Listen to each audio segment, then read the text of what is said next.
শেষ থেকে হয় শুরু, গল্পটা তৈরি হয় ভিন্নভাবে। সবাই ভাবে সমাপ্তি, তখনই আসে অলৌকিক শক্তি।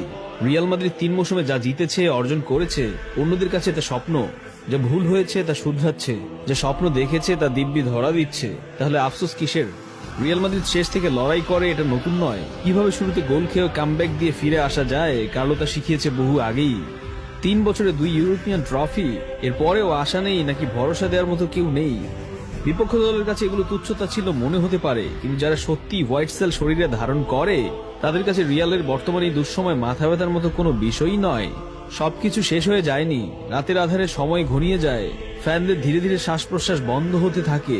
ঘড়ির কাঁটায় যখন সিগন্যাল দেয় সময় বেশি বাকি নেই, তখনই রদ্রি জোজেলুরা তীব্র ঝড়ের মতো এসে ম্যাচ ঘুরিয়ে দেয়।